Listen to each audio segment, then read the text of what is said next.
Madam Jully को खबर लग चुकी थी कि किसी लफंगे ने उसकी बेटी डॉली के साथ अनुचित हरकत की है। घर लौटने पर डॉली ने चुम्बन की बात स्वीकार भी कर ली। जूली ने पूछा, कहाँ लिया उसने चुम्बन? डॉली बोली, मेरे होठों पर। जूली भड़की, अरे कमबख्त, मेरा मतलब है उस वक्त तू कहाँ थी? डॉली ने बताया, उसकी बाहों में। नर्सों की नियुक्ति के इंटरव्यू में पूछा गया, जुड़वां बच्चे किस वजह से पैदा होते हैं? एक उम्मीदवार लजाकर बोली, उसी वजह से जिस वजह से एक बच्चा पैदा होता है। दो सहेलियां बातें कर रही थीं। एक बोली, मेरे पति के सिर पर इन दिनों बड़ी बड़ी मूछें रखने का फैशन सवार हुआ है, मुझे तो हंसी आती है। दूसरी बोली, हाँ सखी, गुदगुदी तो मुझे भी होती है। 75 साल के जग्गू जी होटल के अपने कमरे में बैठे अखबार पढ़ रहे थे। दस्तक होने पर जब उन्होंने दरवाजा खोला तो एक अनुपम सुंदरी को खड़े पाया।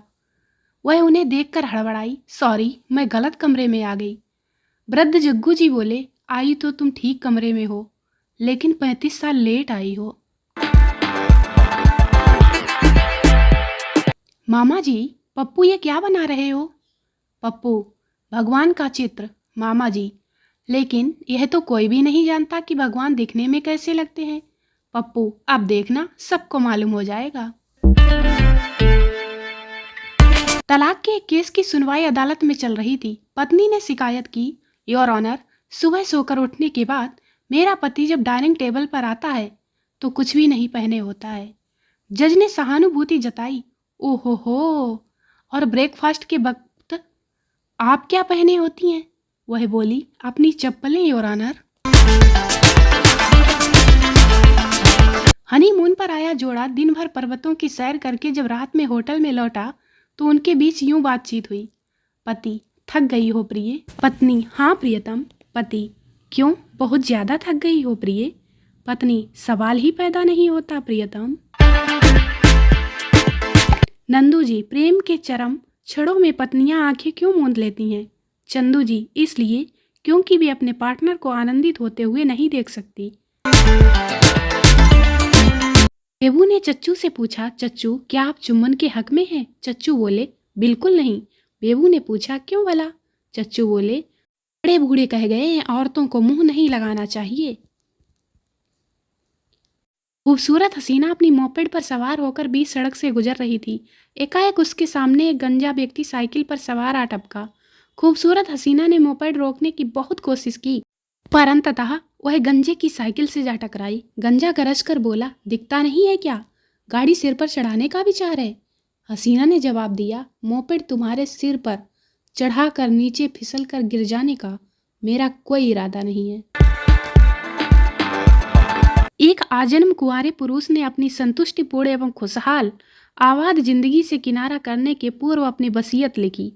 उसने बेहद सोच समझकर अपनी लाखों की जायदाद का अधिकांश हिस्सा उस लड़की के नाम कर दिया जिसने कि उसके साथ 30 वर्ष पूर्व शादी करने से इनकार कर दिया था, एवं जिसके बाद ही उसने आजन्म कुंवारा रहने की कसम खाई थी। वसीयतनामा के नीचे उसने यह लिखा, मैं आपके प्रति कृतज्ञ हूँ। आपके ना करने के कारण मुझे ज्ञात हुआ कि जिंदगी पत्नी की बंदगी के बिना कितनी रंगीली है। प्रेमिका को निराश देखकर एक दिन प्रेमी ने अपनी सारी हिम्मत जुटाकर प्रेमिका से कहा, प्रिय, रात मैंने एक सपना देखा। मैंने देखा कि मैं तुम्हारे सामने शादी का प्रस्ताव रख रहा हूँ। क्या तुम इस सपने का अर्थ समझी? प्रेमिका ने कहा, जरूर। इसका अर्थ यह है कि तुम जागते रहने के बजाय सोए रहने में ज्यादा समझदारी का काम करते हो। मैं तुम्हारे बिना नहीं रह सकती जितेंद्र, विभोर होते हुए प्रीति ने कहा। पर मैं जितेंद्र नहीं, राकेश हूँ। राकेश ने बताया, सॉरी डार्लिंग, मैं भूल गई थी कि आज रविवार नहीं सोमवार है। प्रीति ने स्पष्ट किया। क्यों, क्या कहा? आज सोमवार है? अरे बाप रे बाप, तुमने पहले क्यों नहीं बताया कि आज सोमवार है? अब मैं फौरन चलता हूँ। पता नहीं सुनीता कितनी गालियाँ दे रही होगी, जाते हुए राकेश ने बताया। एक पार्क में 3 सुंदर कन्याएं घास पर बैठी आपस में बातें कर रही थीं। उनमें से एक अंधी थी, दूसरी लंगड़ी थी और तीसरी गंजी। एकाएक अंधी ने जोर से कहा, वाह कितना सुंदर फूल खिला है। लंगड़ी ने जवाब दिया, रुक मैं अभी दौड़कर तोड़ कर लाती हूँ। गंजी फटके से बोली, लाकर मेरे सिर पर लगा देना। एक अमेरिकी फौजी छुट्टी पर घर आया तो अपनी पत्नी जूली को बाहों में भरकर बोला, मेरी परी। मामूली शक्ल सूरत वाली जूली ने कहा, मैं समझ गई, आप ये खिताब मुझे इसलिए दे रहे हैं क्योंकि मैं ब्यूटी पार्लर में 5 घंटे गुजार कर आ रही हूँ। फौजी बोला, नहीं प्रिय, इसकी वजह यह है कि मैं घर से दूर वियतनाम में 5 बरस गुजार कर आ रहा हूँ।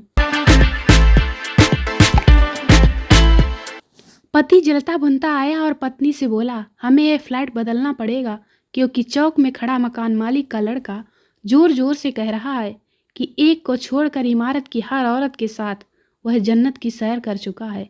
पत्नी ने सोचकर कहा, वह जरूर 20 नंबर के फ्लैट वाली निगोड़ी शकुंतला होगी। ओक्लाहोमा सिटी के पास जेसी जेम्स ने ट्रेन पर धावा बोल दिया। उसके गिरोह ने कंपार्टमेंट को कब्जे में ले लिया। जेसी ने ऊंची आवाज में कहा, ओके एवरीबॉडी, तो हम इन यात्रियों में से हर औरत के साथ रैप करेंगे और हर मर्द को लूटेंगे। उसके साथी ने कहा, नहीं जेसी, हम औरतों को लूटेंगे, मर्दों के साथ रैप करेंगे। तभी यात्रियों में से एक बला की सुंदर कसी हुई शोक कन्या ने कहा, ऐ तुम लोग अपनी मत चलाओ, जेसी का कहना मानो, आखिर वह तुम्हारा बॉस है। टन्नू जी नर्सिंग होम में बेचैनी से टहल रहे थे। तभी एक नर्स एक नवजात शिशु को कपड़े में लपेटे लेकर आई। मुबारक हो सर, लड़की हुई है। टन्नू जी ने बेसब्री से शिशु को देखा, टटोला और बोले, कहाँ है लड़की? यह तो लड़का है। नर्स चिल्लाकर बोली, देखिए मिस्टर, पहली बात तो यह है 100% लड़की है और दूसरी बात यह है कि मेहरबानी करके मेरी उंगली छोड़ दीजिए। पन्नू जी का तकिया कलाम था, इससे भी बुरा हो सकता था। बात बात में यही कहते रहते। एक बार का किस्सा है, पड़ोसी पीटर जब लंबे दौरे से लौटा तो पत्नी के साथ अजनबी को सोया देख आग बबूला हो गया। उसने पिस्तौल निकालकर दोनों को उड़ा दिया। पुलिस ने उसे दोहरी हत्या के जुर्म में गिरफ्तार कर लिया। इस घटना पर पन्नू जी की प्रतिक्रिया वही थी, इससे भी बुरा हो सकता था। लोगों ने पूछा, इससे बुरा क्या? इतना बुरा तो हो गया, इससे ज़्यादा बुरा क्या हो सकता था? पन्नू जी ने फरमाया, अगर पीटर एक रोज पहले दौरे से लौटता तो अजनबी की जगह आज मैं मारा जाता। रीना, मेरी हेल्प करो टीना, मैं बॉस के बच्चे की माँ बनने वाली हूँ। टीना, बाप रे, यह हुआ कैसे? रीना, बॉस के ऊंचा सुनने की वजह से। टीना, मैं समझी नहीं। रीना, उस रोज मैं बॉस से रिक्वेस्ट करने गई थी कि मुझे परमानेंट कर दीजिए और उस जबरजंग अक्ल के कोतल ने परमानेंट को प्रेग्नेंट सुन लिया। दोस्तों वीडियो को लाइक करें, शेयर करें, चैनल को सब्सक्राइब जरूर करें। मिलते हैं अगले वीडियो में, तब तक के लिए बाय बाय।